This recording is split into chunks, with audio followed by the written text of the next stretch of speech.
Well, welcome to the Minnesota District 4 Legislative Forum, sponsored by the League of Women Voters.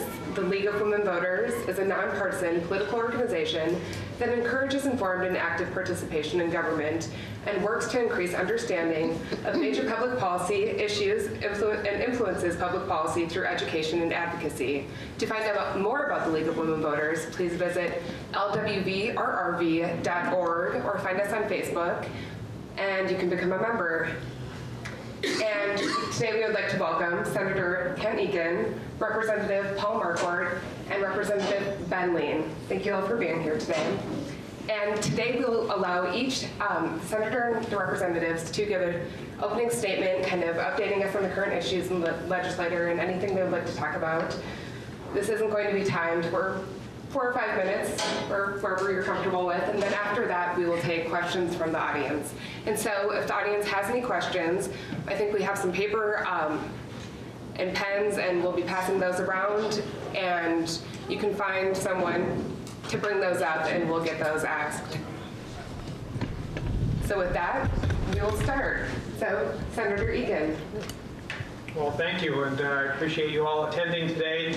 We've been doing town hall meetings around the district this week. Actually, on Monday we did 6 town hall meetings, and Tuesday we did 6 town hall meetings. Yesterday we met with the Moorhead Business Association, and this is the grand finale tonight. We saved the best till last here, so. But as far as the reason that we're doing these town hall meetings, we are officially on break right now, and thought this is a good opportunity to meet with our constituents and hear your concerns and your thoughts, and also to give you some update on what's been happening down in St. Paul. It's a critical time of the session right now. We're more than halfway through. This is the time when the rubber really hits the road, because when we get back next week, we are going to be meeting, long meetings in finance committees, putting the budget together for the next 2 years. So it's a 2-year budget we're putting together. So it's critically important that we do it right, and we want to make sure we're getting all the input we can before moving forward on that.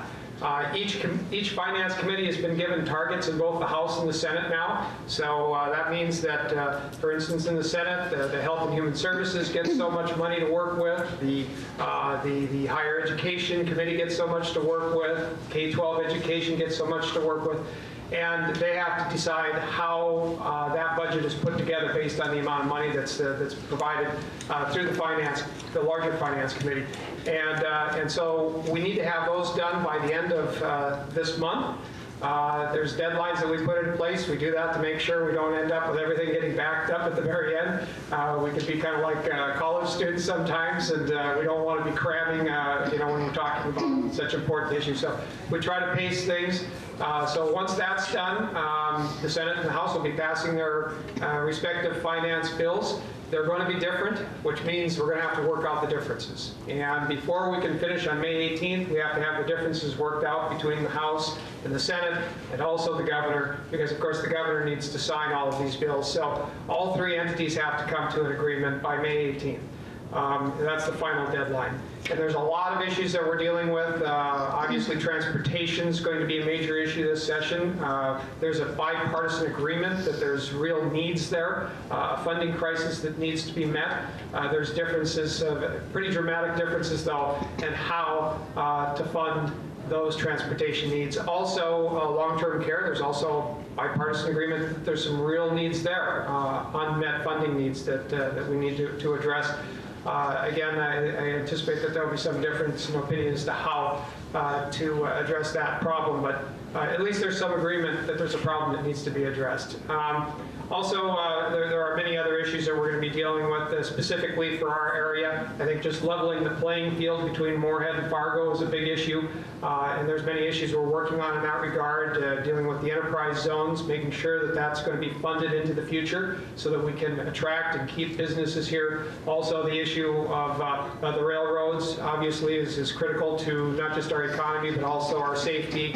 And so the issue of underpasses, the 20th and 21st Street underpass is one big big issue. The flooding issue in this area and trying to finish up the flood projects is also huge. Higher education issues, also regulatory issues for the leveling the playing field. I do have bills in dealing with building codes, trying to level the playing field there, dealing with some other regulatory issues as well. And generally, again, I mentioned higher education, but also K-12 education and early childhood education. All of these issues that we're going to be funding for the next 2 years, making sure that we're adequately funding them and that we're running them in a way that's going to be the most efficient use of those dollars. I think it's important to note that we do have a surplus right now. The surplus is close to $1.9 billion, although I always tell people that that's not a completely accurate number. The reason is because we don't count inflation on the expenditure side, only on the revenue side. We're one of only 2 states that does that. I made it clear that I wasn't in the legislature when this was put into effect. I've been trying to change it because I don't think that it's honest reporting about what the actual forecast is. And that's something important to remember too. It is a forecast, which means it can change. So it's all based on what we expect to be getting in the next 2 years based on current projections. So. And the reason that change was made as far as the inflation, not counting it on the expenditure side, is simply because the books weren't matching up quite right. Again, this is before I came into the legislature, but in order to make things look like they matched up, they just decided not to count the inflation on the expenditure side, and it's still being done that way. But we are on sound footing. We do, if you count inflation on the expenditure side, we still do have a surplus, but that inflation eats up more than half of it, so actually it's less than $1 billion surplus. But we are in the black nonetheless. And that's something new. Prior to this, the previous decade prior to this, we were experiencing deficit after deficit after deficit after deficit. We finally now are out of that deficit mode, which when we're in deficit mode, we're thinking more short term, it's more crisis type, thinking, just how to get out of the current crisis. Now that we're on sound footing, we can take a longer range view of things because we have stability, and we want to maintain that stability moving forward. So I'm hopeful that we can continue that. One of the reasons we have that stability is because of the decisions we made over the last 2 years. I feel very good about the direction that we're moving in right now, and I hope that we can continue moving in that direction. Thank you, Senator Egan. Representative Marquardt, next statement. Good evening. Thank you all for coming out. Thanks to the League of Women Voters for hosting the forum tonight. It's kind of halfway break, but we only have about 6 weeks left when we go back, and it's going to be a sprint to the finish to get the budget done by May 18th. And I'm not going to repeat anything the senator said, but I'll just talk about just one quick issue we've been doing a lot of work on, and that's agricultural property taxes. They have, if you look back, just back 5 or 6 years ago, 2009, property taxes on agricultural land in Clay County, but also around the state, had gone from about $15 per acre to $40 to $50 per acre. It's over tripled. A lot of that has to do with rising market values, but the same thing, at the same time, commodity prices after some very good years now are coming down. So you've got property taxes and input costs going up while the revenues, commodity prices are going down. So it's causing a real problem. And one of the areas is on school, when schools go out and do bond issues for schools, the ag property taxes are on that. And so a lot of our rural school districts around here, the Rotsays, the Campbell Tintas, the Ulan-Hitterdals, and even the Moorheads, they have pretty good amount of ag land. When you do those, a huge amount fall on the ag land. So what we're trying to do is there are a number of bills out there to try to buy down, and we're kind of focusing right now on the school bond issue portion, is to try to buy down those taxes. And there's a couple of proposals that would buy it down by about a half on the school bond portion of that. And then the state would come in and cover the difference so it wouldn't shift onto other properties. And then one last thing is even a longer term approach. We've been looking at maybe doing a workforce in looking at moving away from the market value approach of a price on the land to more of an income production approach. And some of the states around us do this, where they'll look at historical income producing on various commodities. They even take soil conditions and quality into effect. Gets a little more complicated, but we looked at this back in 1991 as a state. And back then, just for a little trivia, the average value per acre of land in Clay County, anyone want to take a guess what it was back in 1991? $650 per acre roughly. Now it's about $5,000 to $6,000. And at any rate, at that time, property taxes, if we would have gone to that approach on ag land, would have gone down about 22%. And it would have shifted on other properties. But anyway, we're going to just take a look at all sorts of things. So looking forward to your questions. And again, thanks for being here. Thank you, Representative Marquardt. Representative Lean. Thank you, and certainly want to thank the League of Women Voters for, again, putting this together for us this evening, and want to thank the Morin Public Library. We've had a couple events here, a couple forums here, and this is a really nice location, really kind of a different location, and kind of a little more comfortable setting, in my opinion, to do some of these events. So. I won't, rehash what Senator Eakin and Representative Marquardt said. I think they summed it up pretty well as far as kind of where we're at in the session right now. And, I look forward to your questions and addressing some of these issues in a little more detailed manner. I'll certainly hold off on some of my comments on some of the issues, the budget, transportation, and things like that. But in addition to some of the local issues like the grade separations for the rail crossings, finishing the flood control in Oakport Township, addressing some of the agricultural property tax issues. I've also been working on workforce development. I sit on a committee that's a new committee this year in the House, the Greater Minnesota Workforce and Economic Development Committee. It's a policy committee. And something we've been taking a look at is how we can really address the issue of skills gap that exists in all across Minnesota, but certainly in Greater Minnesota. And so basically, we have a lot of folks who are baby boomers going into retirement, and a lot of jobs out there that people don't otherwise have the skills or the right qualifications or training to fill these jobs. So we've really been thinking of ways in which we can do this, bringing in higher education into the conversation. I authored a bill. I had a hearing on it last week in the Jobs Finance Committee, basically to fund the workforce development centers across the state. And those centers, I think, really do a lot of very good work in terms of helping people identify their skills, helping people kind of refine their skills for incumbent workers to move up in training, but also to help people develop career plans and everything. So, I really think it's a lot of good work those folks do with the workforce service areas across the state, and really want to do what we can do from the legislative perspective to really help to address a lot of these job skills gaps, job training issues. So again, thank you all for coming out this evening. Thank you. And I would also like to thank the Morin Public Library, which is part of the Lake Agassiz Regional Library System. And that gets us into our first question from the audience. And I think we'll start with Representative Marquardt for this question. And that is, House Bill 1626 and Senate Bill 1675 will support Minnesota library systems by changing the funding formula. The library funding has only increased once in 20 years. Do you support these bills? Why or why not? Well, I do. I wouldn't dare say no. But I will tell you, I had the folks from the libraries came down and visited, I think with all of us, probably a month ago or in our offices.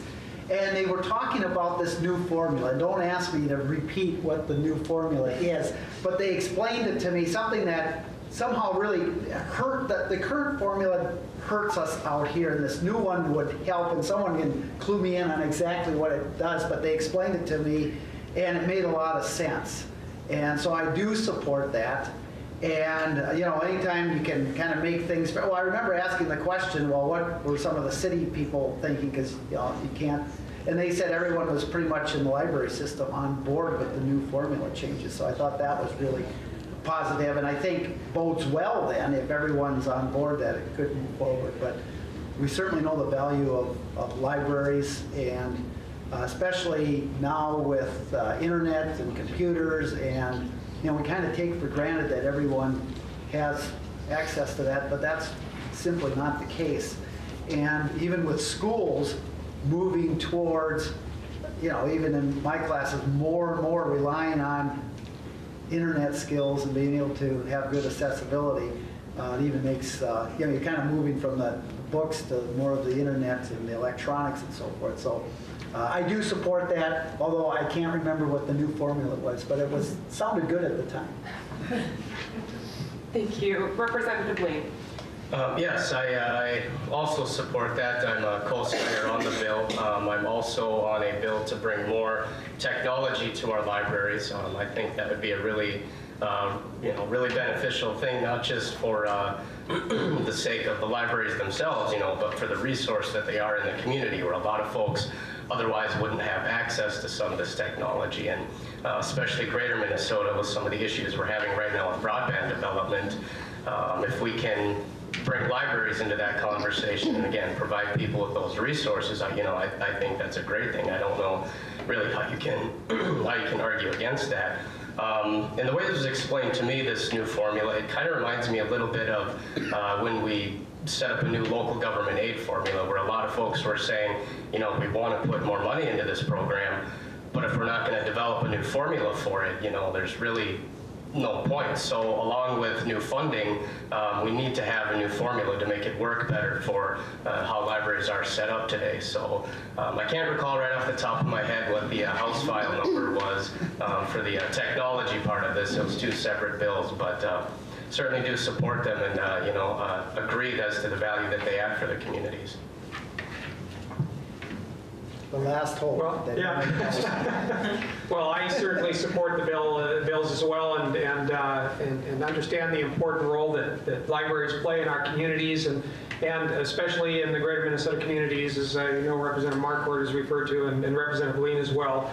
And the need for a fair funding formula to make sure that our Greater Minnesota communities are not being left behind when it comes to the technology that's being made available today. It needs to be available in every area of the state in order to ensure that every area has opportunity for growth and for development.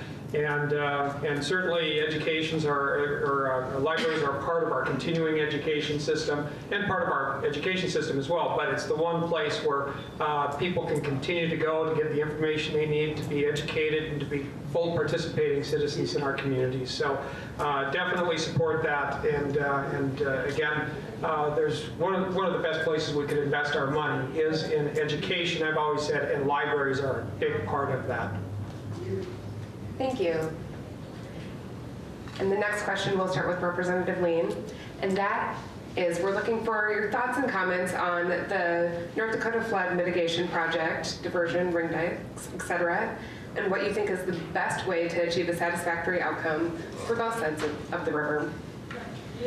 Well, the three of us, we sat down with the Diversion Authority at the end of last year, and I was very pleased to hear the Diversion Authority say, everyone, we just need to hold off and wait for this DNR report to come out. I understand this DNR environmental impact study will come out later on this year to tell us whether or not they would permit the tieback levee as part of the overall diversion project.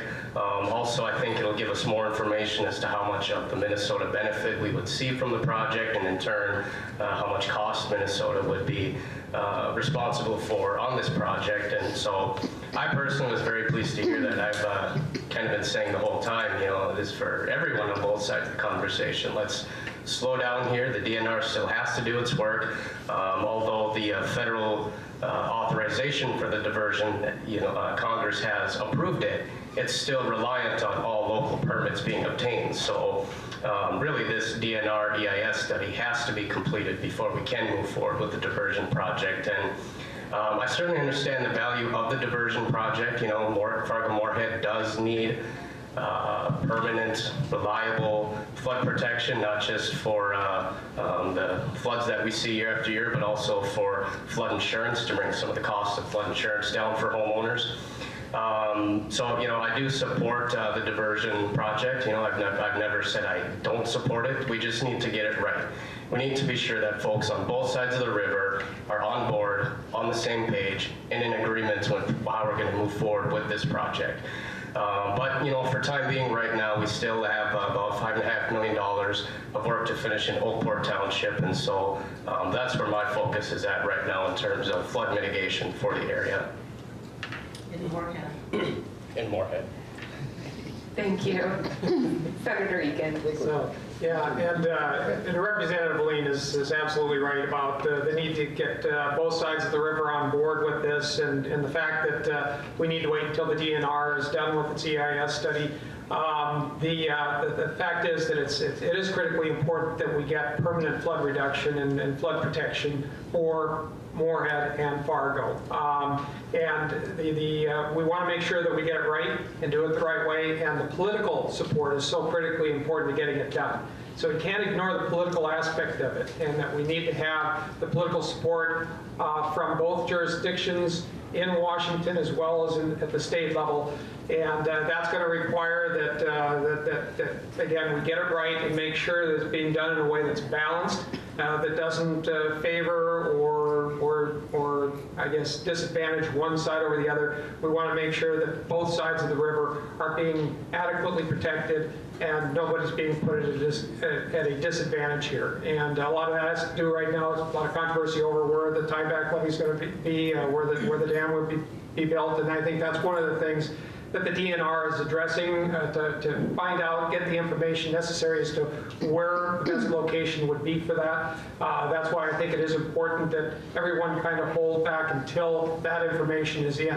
And I'm confident that we can move forward and accomplish permanent flood protection for our area, but we do have to be aware of each jurisdiction, making sure that we get the political support necessary to move forward, both in Washington and at the state levels.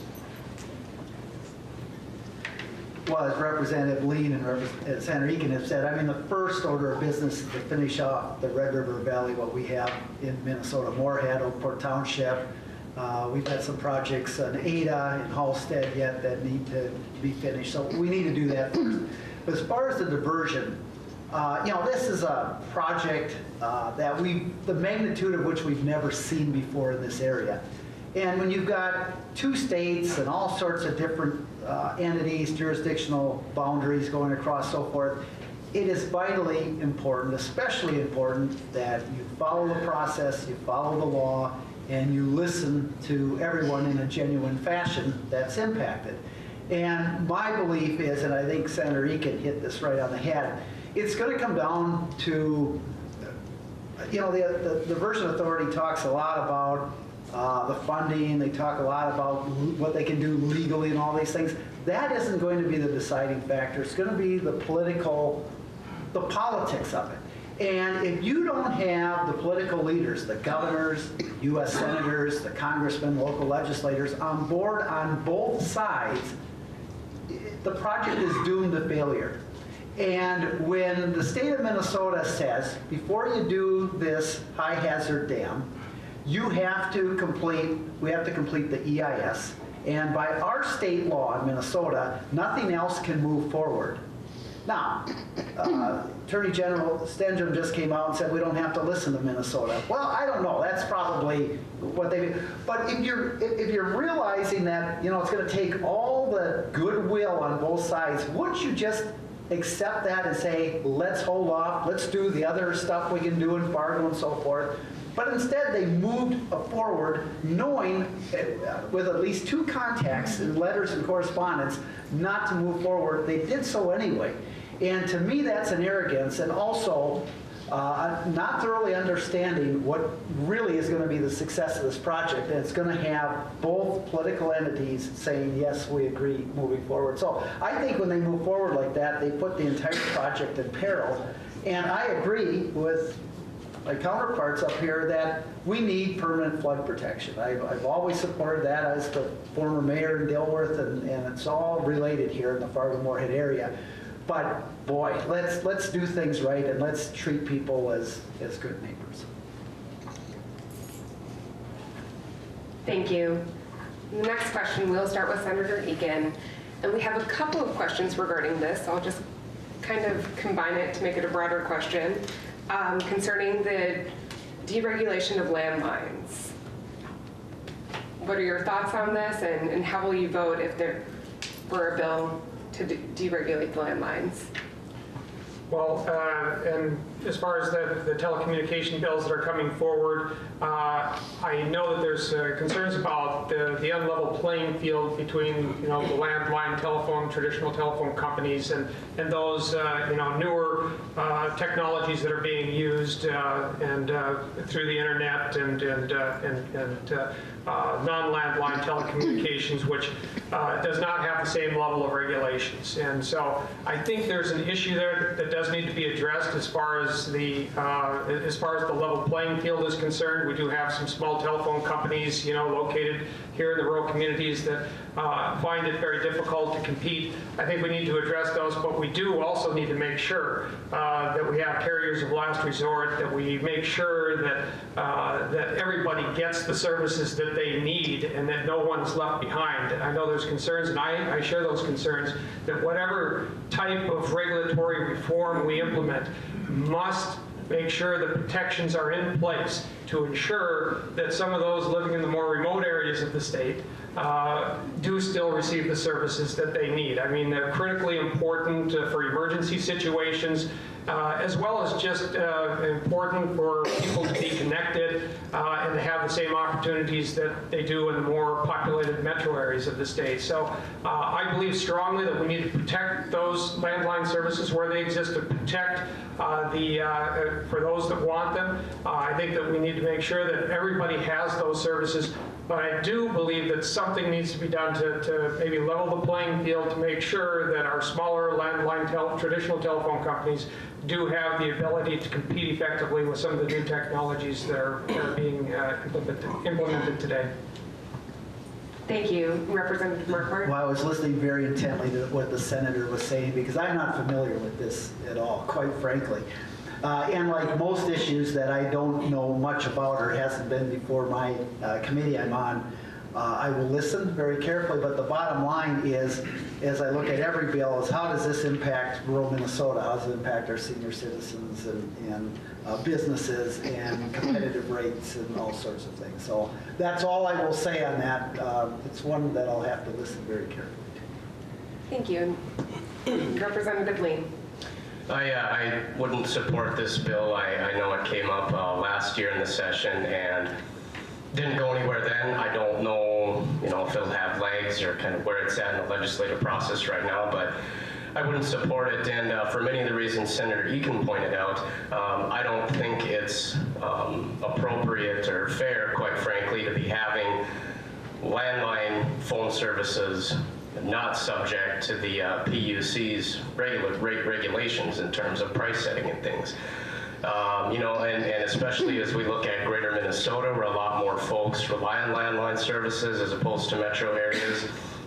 Quite frankly, greater Minnesota, where we do have an older population as opposed to some of the metro areas, I just wouldn't support it for my district and for this part of the state. And when you think about it too, it is a little bit of a double standard from some of the larger communications companies where they're not willing to spend the money to put broadband out in this part of the state, yet they also want to have it their way in terms of not being subject to some of these regulations for landlines. So, I guess short answer is no, I would not support that bill.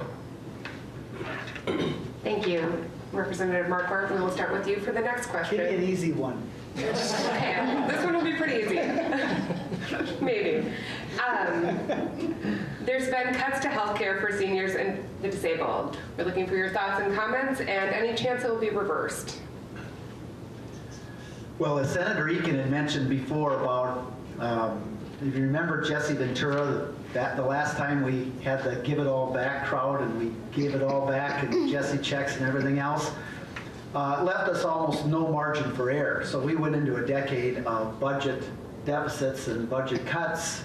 And I'm afraid we could do that again. The House majority plan came out, they've got $2 billion in cuts. They give it basically all back again. What I'm trying to say is that during that time, one of the big casualties were our nursing homes and our home and community-based care. In that, I remember up until last session, we went 4 or 5 years without any increases on nursing homes and cuts in home and community-based care. And so last session, we were able to increase 5% nursing homes, another 3%, and on community and home-based, another 5%. And your champion on all those issues is right here, Senator Eakin.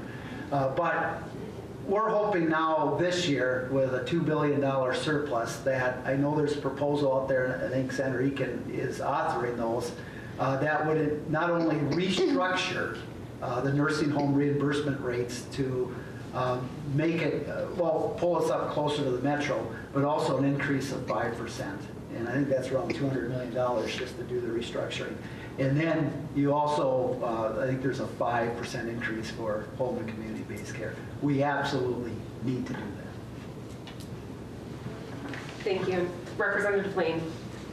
The cuts right now are, I guess you could say, only proposed from the House side, the House Republican leadership when they put their budget targets out. And I know they have said that they give a lot of support to the 5%, another 5% increase for long-term care and senior care. But when you have $1.1 billion in cuts, it doesn't completely add up in my mind. So I have a lot of questions on the budget overall. And as Representative Marquardt said, when we have $2.2 billion in cuts, just in tax cuts, without real specifications, are those cuts going to go to working families? Are those cuts going to go to businesses? There are a lot of questions to be answered, and I just think it's really unfortunate that House leadership has taken this $1.8 billion surplus and turned it into $1.1 billion in cuts for health and human services and $2.2 billion in unspecified tax cuts. So it's just, to me, the numbers don't add up quite yet. I have a lot of questions on a lot of parts of the state budget as proposed by House Republican leadership, this being one of them. Again, how can you talk that you want to do another 5%, you want to do funding increases for seniors and the disabled, yet you're proposing, over $1 billion in cuts in this area. So a lot of questions to be answered. As has been mentioned, we have 6 weeks left in the session to go, so I anticipate once we get back down to St. Paul, some of these issues will start to take shape and start to take definition. But I am concerned in terms of how we're going to do that. And quite frankly, when we have an aging population who's going to be more reliant on these services and expect higher quality services than have been typically given in the past, it is something we need to address. And I'm sure Senator Eakin will talk more in detail about how we can do this on a more permanent basis. But I do have concerns about it. Thank you. Senator Eakin. And I think this is probably the greatest challenge of our generation here, is how to grapple with the demographic changes that we're facing with the baby boom generation fast approaching years when many of them are going to need long-term care services. It could overwhelm the whole system if we don't do something now to get out ahead of the age wave. And the last 2 years, we were able to get a 5% increase for nursing homes and a 5% increase for home and community-based services. I carried both of those bills the last time around. I'm carrying another bill for another 5% this year for home and community-based services. And I'm a co-author on the bill to restructure funding for nursing homes. And as Representative Marquardt said, that would be about a $200 million price tag to implement fully. So it's not cheap, but there is a real need for restructuring to make sure that we're actually covering the costs of the care being provided, and to bring the rural and deep rural nursing homes up to a closer level of what the metro nursing homes are being reimbursed at. We've had a problem with the different classifications of nursing homes and not being fairly funded for those that are located in greater Minnesota. And one of the reasons for that is that they gave a lower basis of reimbursement many years ago because the assumption was it's cheaper living in rural Minnesota. So the costs are less, so they figured the reimbursement should be less. Workers, you don't have to pay as much, and so on. And I don't agree with that assumption that it was based on. I certainly don't think that it's true today. The only thing they can point to really that's a lower cost is housing. But in the metro area of the Twin Cities, it really is a very good investment when you buy a home there because of the growing population. Their home values keep going up and up and up very fast and very high, whereas they don't go up as high and fast here. So I don't agree with that assumption. But the problem over the years has been that if you have a higher base and you're giving, for instance, a 5% increase, you get a bigger bump than if you were at a lower base. So you have this disparity that just keeps growing and growing and growing over time as you just add straight percent increases. So that's why we need to do the restructuring now.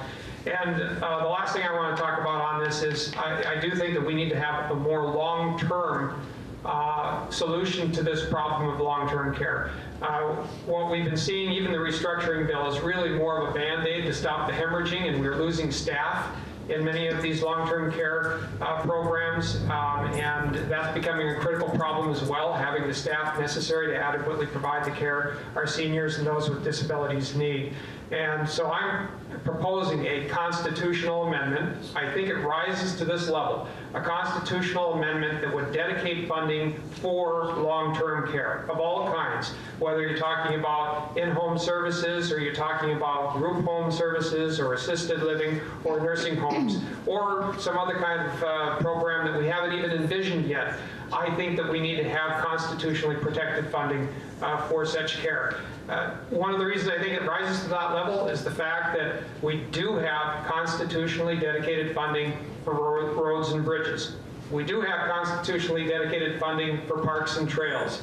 We have it for the arts. We have it for wildlife habitat. We have it for public broadcasting. We have it for history centers, for cultural heritage. And I think that we should at least treat seniors and those with disabilities who need long-term care as well as we treat those other entities. So I think that it's fully justified. I also think this problem is big enough and the issue is important enough that it should engage the general public in a discussion, a dialogue, and a constitutional amendment will do that because it will be placed on the ballot in the next election. So it will be a major part of the discussion in the next election, and we need to engage the public on this debate because it's such a big issue. As I said, I think it is the challenge of our generation. These are demographic changes, the likes of which we have never seen in world history. We truly are venturing into uncharted waters right now. And I think the constitutional amendment would shine the spotlight on the problem too, and maybe just tell one story about how I think some people govern. I started flying a little airplane about 10 years ago. I don't own one, but I belong to a club. They have an old 1966 model airplane, that just a little two-seater, that I fly down to St. Paul quite often. And so I fly often at night, and somebody, a more experienced pilot, was giving me advice about flying at night. And he said, you know what you should do if you have engine failure, and it's hard to see the ground, you know, at night, so that's what makes it dangerous. Where do you put the plane down? He said, you glide the plane down to an area that looks good. And when you're about 100 feet off the ground, you turn on the landing lights, which are the lights to illuminate what's in front of you so you can see where you're putting the plane down. So he said, you turn on the landing lights, and if you don't like what you see, turn them off again. And that was the end of his advice. And I just tell that story because I think a lot of people govern that way. They see the age wave coming and they just turn the landing lights off and pretend it's not there. But if we don't turn the lights on, we're going to land in a bad spot. We need to shine the spotlight on the problem, and we need to start solving it now. Thank you. And our next question, we'll start with Representative Lane. And that is, what do you think should be done with the enviable surplus money in Minnesota? Give it back to the people, all as Jesse Ventura, or invest in something? If so, what? That's a really good question. I think it's a question all of us, whether you're in the legislature, not, or, I think everyone's asking that question. And in my opinion, when you invest the dollars into education, into senior care, into property tax relief, you are giving it back. You're investing it into the state for the long term. And when we talk about I shouldn't say but when you talk about rebate checks and everything, and you ask somebody, we have a surplus, would you like a check back? Well, of course, people are going to say yes. But when you really talk about it and you say, okay, that's going to be a $300 one-time check, and essentially the surplus is going to go away. Along with that, the budget stability that we've developed over the last couple of years is also going to go away. People kind of start to think about it, and the conversation changes a little bit. So right now, with the state budget, with the surplus, and quite frankly, with Minnesota's strong economy we have right now, we have stability. And when the Governor Ventura issued those refund checks in the late 90s, I think a lot of people point to a lot of the budget instability that we saw the decade after that, and kind of point to it and make some connections there. And so, like I say, we have the budget stability right now for the long term, and I think we need to be using this money wisely. And as I say, investing it back into our communities, back into students, back into working families, back into seniors, back into property taxes.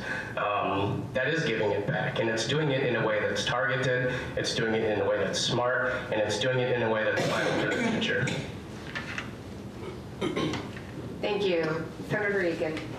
Well, and I think that Representative Lean put it very well, as far as it's not a matter of whether to give it back or not, it's how to give it back. I think that's a good way to frame it. And I too think that there's lots of needs out there. I just referred to one, being long-term care, and actually there's bipartisan support that we're falling way behind in that area, and that we need more investment in that area. The same thing is true with transportation. There's also bipartisan agreement that we've fallen way behind in transportation needs. So it's not like we have, that there's no needs out there that need investment. There are. And property tax relief is another area that Representative Lean referred to. I think if we're going to be talking about tax relief, we should probably focus on tax relief in the areas where the taxes are the most regressive and hit lower and middle income people the hardest, and hit rural Minnesota the hardest, and that has been property taxes. So putting more into property tax relief as well. Also, I think that we should look at putting some of that into reserve as well. And in the Senate, we do propose putting some of that into reserve, about $250 million of that, because we know that the economy does. One of the reasons we have a surplus is because the economy is performing better, and it's moving in an upward direction. And we always generate more revenue as a result, because more people are working and making more money, and that also results in more revenue for the state. But we know that the economy doesn't keep going up and up and up. It goes through cycles. It has ups and it has downs, and we know that the downs will come eventually. And economists all say that the responsible thing to do is to have a reserve set aside to weather those economic downturns, to make sure that we don't fall back into deficit and that crisis mode that I was telling you about. Because when you're in crisis mode and just trying to think of how to get out of the most recent crisis, sometimes rather short-sighted decisions are being made, and you can't make those long-term decisions. So we don't want to fall back into that again. And when we are in deficit, the only two solutions are either we cut services like nursing home care for our seniors, or we cut education for our children, or we have to raise taxes, and we don't want to fall back into that mode again. So I think putting some aside, what's being proposed in the Senate won't get us to the 5% that most economists say we should be at, but it gets us a little closer, and it can help cushion the blow of any kind of economic downturn we face in the future. Representative Lean, I believe, mentioned Jesse Ventura, Governor Ventura, when there was all this money that was given back, and we had a $4 billion surplus at that time. By the time he left office, we had a $4 billion deficit. We were in the exact opposite shape, and part of the reason for that was we were not preparing for the economic downturn that we knew was going to come. So we have to act and govern responsibly. We have to think long-term. One person, I've heard it said that a statesperson, that a politician thinks about the next election, and a statesperson thinks about the next generation. I think we need to be thinking again long-term about how this surplus is to be used. And also, I mentioned that it's a forecast, which means that it's, like weather forecasts, they're not always accurate. So we have to be careful not to be counting our chickens before the eggs have hatched either. Thank you, Representative Markwart. We will have a recession again. It's not if, but when. And so I firmly believe in, as the others have said, leave a cushion. And the last thing we want to do is go back into these budget deficits, because we would solve them by one-time shifts, or we'd borrow from schools or other types of gimmicks. And so always we'd solve it for that 2 years, then we'd always come back, and because we owed everything back, we always had deficits. And in the 10 years from 2002 to 2012, property taxes literally doubled because we had to cut so much in local government aid. Tuition for our students doubled because we were cutting higher ed. The disparity between rural and metro school districts went up by 67%, that disparity, because we couldn't properly fund, and we ended up leaving it up to local taxpayers through operating referendums. While the wealthy districts in the cities, they could easily pass them. Here in rural Minnesota, it was a lot more difficult. In fact, in 2013, about 10% of our school districts had 0 on an operating referendum. That's when you go to the voters just to get enough money to fund everyday things. When the average was $1,000 per kid on the average around the state, 37 districts had 0, and they were all from rural Minnesota. So we changed that. We brought everyone up at least $300 and then some more. But at any rate, so what I would do is I'd put about $500 into reserves, get it up to about $1.8 billion. Our management and budget department would like to see us get to about 5% of the budget to a reserve, which would be $2 billion. That would get us up to 1.8. $400 million in property tax relief, because I think that's the most beneficial to rural Minnesota, with a portion of that, of course, going to the ag land. That leaves $1 billion for spending. I'd put $650 million into education spending, E through college. $250 million into nursing homes and health and community-based, and $100 million into broadband, jobs, and that type of thing. I was in Morris today, and there was a number of small school superintendents. And several of them said, if we don't get a 3% increase each of the next 2 years, we're talking layoffs. And there is a number of them. And I was in Crookston yesterday. They need about 3 and a 3. I've listened to other rural superintendents, and one person made the quote of the year. One of the superintendents said, how in the world, she said, she just was listening to the conversation, she said, how in the world, with a $2 billion surplus, are we talking about layoffs at our schools? And I will tell you, and this is just what scared me about the House proposal, or the House targets, is that the last 2 years, when we had a $627 million deficit and we still owed the schools $800 million, we still increased education funding by almost $600 million. And didn't make up for 10 years of disinvestment, but we got all day, everyday kindergarten and so forth. With a $2 billion budget surplus, the amount in the House majority for education is $157 million. Less than 1%. And what is really, when you look at the balance, $15 for tax cuts to $1 for new spending in education. Something is wrong with the priorities there. But that was the House Republican target. And that's what we're limited to. So the House has $157 billion. That won't even fund a 1% increase each of the next 2 years.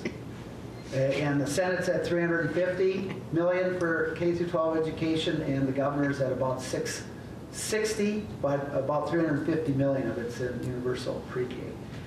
So, let's invest in these things that make a difference: education, healthcare for our seniors, property tax relief.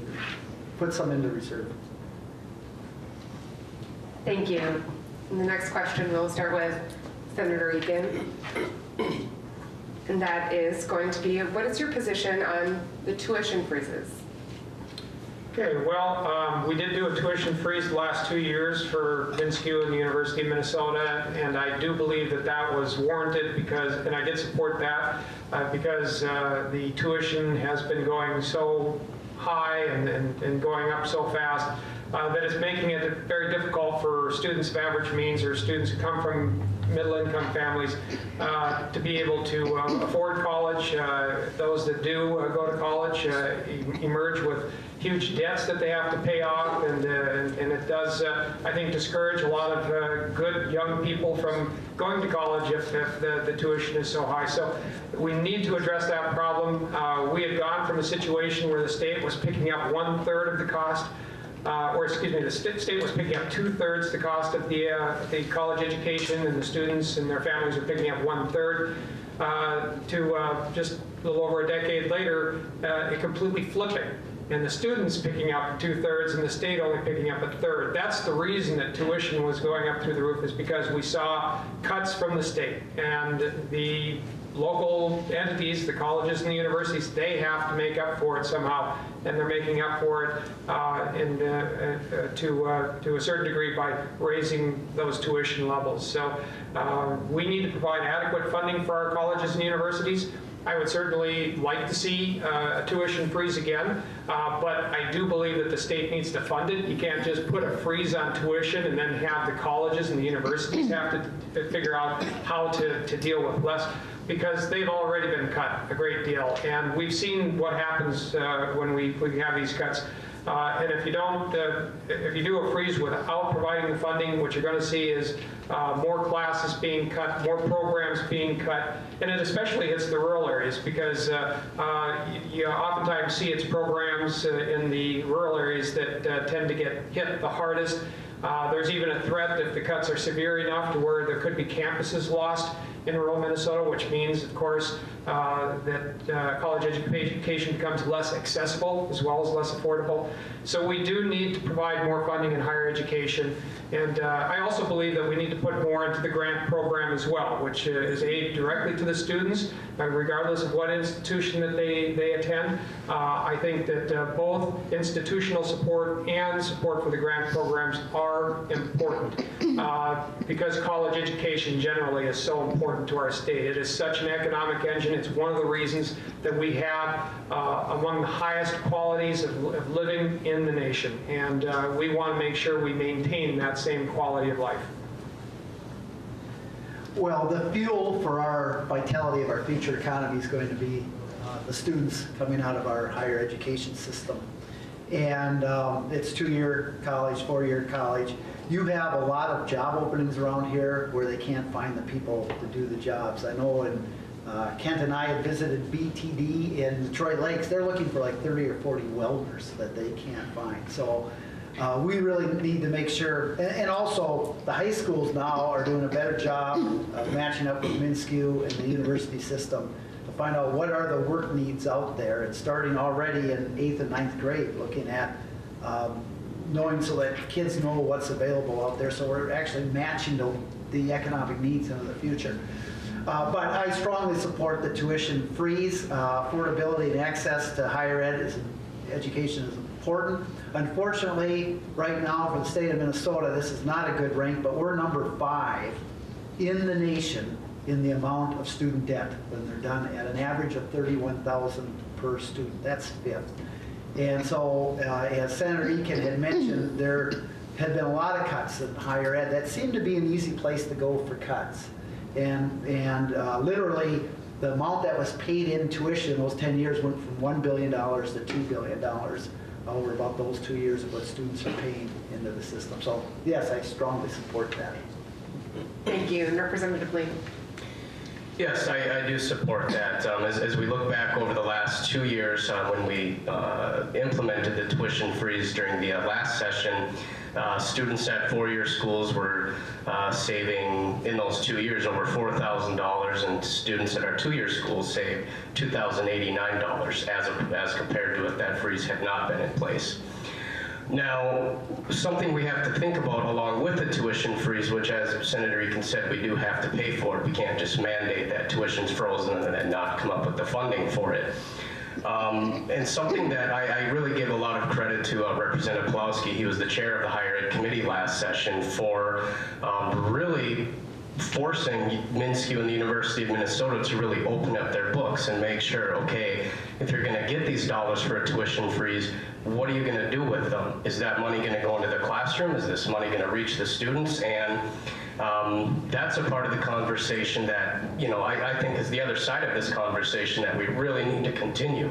It's one thing to support the tuition freeze, but also to have that conversation. Where are these dollars going? And quite frankly, the real heart of the matter is the rising cost of education. You look at the annual increases for MnSCU, it's about 3% when you compare it to inflation, you know, is fairly accurate. When you look at the University of Minnesota, it's about 5 to 5.5% increases in education, just to deliver education. So a lot of questions, you know, where's this money going? How is it being used? And this is an area that I think the House budget targets set last week really fall incredibly short, actually. I believe it's $53 million proposed on top of the base for higher education. That's for the state grant program, that's for MnSCU, and that's for the U of M. I've heard they would use that money to pay for a tuition freeze at either MnSCU or the U of M, one or the other. So first of all, you have to pick a winner and pick a loser, essentially. On top of that, a tuition freeze at the U of M is roughly $95 million. A tuition freeze at MnSCU is $142 million. So there's a huge gap between that $53 million and, you know, how are we going to fill that gap? Now, I know with the state grant program, right now there's about $73.9 million in excess money, and that's largely a result of enrollment falling far short of what projections would be. And so I don't know anything official, but I'm kind of getting a sense that some of the dollars to fill that gap to provide a tuition freeze for one system would come from that surplus money in the state grant program. Well, I personally don't like that. When we have, again, $1.8 billion surplus, why are we having to take money and do some more of these shifts and things, take money from other places to do some of these things? The money's there. You know, I think this, talking about higher education, that's an incredible investment we can make, not just for as an economic development engine for a community like Moorhead, but also for the future of our state, for our students. And there are other things we could do with that surplus money in the state grant program, such as increase awards for currently eligible applicants. Also, we could extend a part-time prorated state grant system for part-time students, which right now is in place at MnSCU. We could extend that not just for all of MnSCU students, but also the U of M and private colleges as well. Or I guess I shouldn't say just the nonprofit, but the private schools as well. So, you know, I certainly support the tuition freeze. Along with that, we really need to do a better job of getting into the details on the system's budgets. And quite frankly, I think we need to put more money into that proposed $53 million to provide a tuition freeze at both systems. Thank you. Since we're kind of running out of time, and so I think we'll wrap up with one more question and then allow everyone to make a final comment. And also, and I'm sorry for everyone whose question we didn't get to, but I'm sure your representatives and Senator Eakin will be able to stick around for a bit and answer. And so we will end with the question, please comment on the so-called Religious Freedom Restoration Act being considered or was passed in Indiana and Arkansas, and North Dakota, the Senate Bill 2279, which was now passed today. Well, needless to say, I would have voted for that bill in North Dakota today. And I think in this day and age, when you are discriminating against anyone is wrong. And it's hard to imagine this day and age a state actually condoning discriminating against a certain class of citizens. So, well, I don't know if I need to say more. I think it's pretty clear where I stand. Thank you. Representative Lean. I would not support either of those measures. Again, I think indoctrinating discrimination like that is just quite frankly wrong. When we passed our marriage equality, the marriage equality bill in 2013, there were some provisions in there for specifically religious organizations who had, objections based on their religious beliefs. That, if they didn't want to allow a couple to be married in their facility, for example, we put that in the bill. And I think you do have to respect that. You do have to respect folks' beliefs on these issues. But to extend that to the private sector, and indoctrinate that into law, I just don't think that's right. I want to be clear, I would have voted against the Indiana, Arkansas, but for the North Dakota. This all, we got that straight. So. Thank you for the clarification. Yes, I do. Thanks, and I would have taken the same positions, I feel that, I take real pride in the fact that we live in a state that does not discriminate against people, and that in a state that doesn't leave people behind either. And so I feel very strongly that yes, I would not have supported the bill that was passed in Indiana, and I'm glad to see that there are some consequences to the vote that took place there and the bill that was put into effect, and they are responding to it, and they're trying to fix it, as they say. I don't think that it ever should have been brought up in the first place, because I think it was evident that it was designed to allow for discrimination to take place. And again, in our day and age, as Representative Marquardt had said, I don't think there's any place for that, and there certainly isn't in Minnesota. Thank you. And now, if you guys have any final comments that you would like to say, we can start with Representative Lee.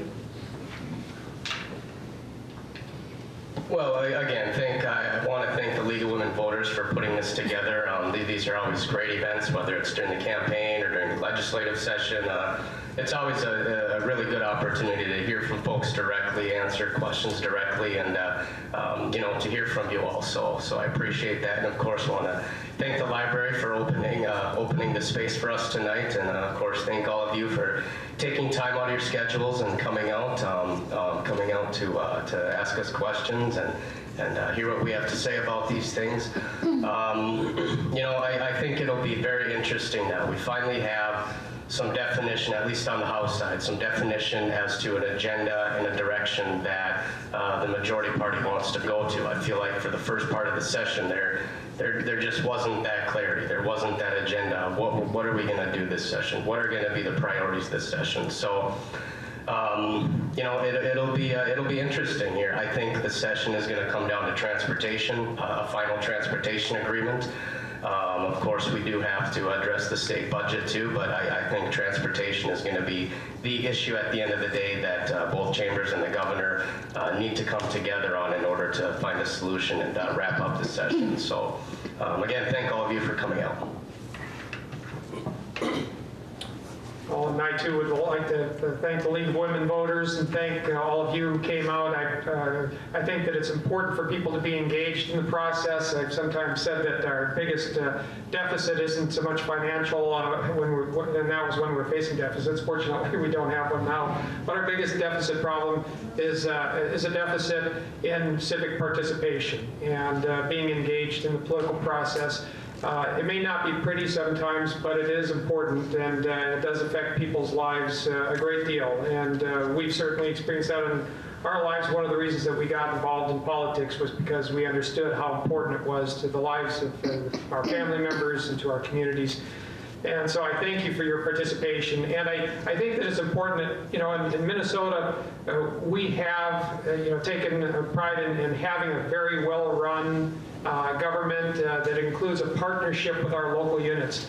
And unfortunately, I think prior to the last 2 years, the last 2 years were good years where I think we worked well with our local units of government. But prior to that, for the previous decade, there really was this shifting of all of the state's problems onto the local units of government, whether it be the counties or the cities or the townships or the school districts, and using the local unit basically as a place to dump the problems. over the last 2 years, we started to reestablish the partnership. The state isn't to be a dictator to the local units. We are supposed to be partners in providing good quality services at an affordable price. And I want to continue that partnership moving forward, and that includes our colleges and universities as well, being good partners with them. One issue that we didn't address tonight yet was the issue of transportation. I think that's one other area. I mentioned long-term care being one area where there's bipartisan agreement that there's a lot of need that's not being met at this time. The same thing is true with transportation. Now, there's different ways as far as how to address that. The governor, for instance, is proposing, and in the Senate, we have proposed a gas tax. And that's the traditional way that we've always done it. And that's constitutionally dedicated funding. It goes to roads and bridges and can go nowhere else, just for roads and bridges, not even transit, just for roads and bridges. The House leadership has been proposing that they take it out of the general fund. And if we start doing that, we're putting it in competition with nursing homes and schools and our children and seniors, and I don't want to see that happen. I think that we need to continue the constitutionally dedicated route and also look at the formula, the gas tax formula. The formula that runs through is particularly good for rural Minnesota. We get back much more than what we put in. For every dollar we're putting in or paying in a gas tax, we get back much more into our roads and bridges out here. So it's a good deal. And I thought I'd mention also for the people from Moorhead and Dilworth, we actually have something called the Mo Zone, which exempts them from any gas tax increase. So if the gas tax increases, it won't affect Moorhead and Dilworth. And the other border cities. And the reason is because, of course, across the border, they have a different gas tax, and it is more than 3 cents lower than what we have here. So we have a law that says if you have a gas station that's within 7.5 miles of one of those gas stations, that they would be exempt from that gas tax increase. So there's many reasons why I think that's the better route to go. The fact is we have to pay for roads and bridges somehow. The only question is how do you do it? So I think we need to look for the fairest way to do it and a way that establishes stability into the future, and that is through the constitutionally dedicated fund from the gas tax. But with that, I just again want to thank you, and it really is a privilege and an honor to be serving with Representatives Marquardt and Lean. We've established a real good working relationship, and talking about partnerships, we've got great partnerships going here, and I think we make a great team. So thank you. And thank you to everyone, the League of Women Voters, and everyone for coming out and the questions. And, you know, there are no black and white issues, and I think we all know that. But, you know, whether it's a legislator or Mayor Williams or a county commissioner or a school board member or whoever that is, we're trying to sift through from hearing from a lot of different folks. And that's why your input is valuable. We have 6 weeks to go pretty much in the session. This is by far the most important time of the session. So, you know, comments or ideas that you have, and especially when they come from local people. If I get an email from someone locally, that holds a huge amount of weight, or a phone call or a letter. So, you know, I encourage you to contact any of your officials. But another thing, too, is we're all in it together, whether or not you're the governor. It doesn't matter what political party, or you're the mayor or the city council commissioners. We're all in this thing together on how to make sure that the quality of life is the best in rural Minnesota. And that's what we're trying to do. And sometimes looks like we might take a step backward sometime, but we're trying to do what's best. But a lot of issues out there, and your input is really important. So thank you so much. It's great to serve with Senator Eakin and Representative Lean. We talk a lot together as we look at issues and so forth, and I think on almost every issue we're moving forward and alike, which I think also helps the area. But again, thank you all, and have a very nice Easter. Thank you all for being here tonight, and thank you to everyone for coming out and for participating. And again, if you want to find more information about the League of Women Voters, you can find us on our Facebook page or on our website, League of Women Voters, the Red River Valley chapter. And thank you to the Moorhead Public Library. And have a good night.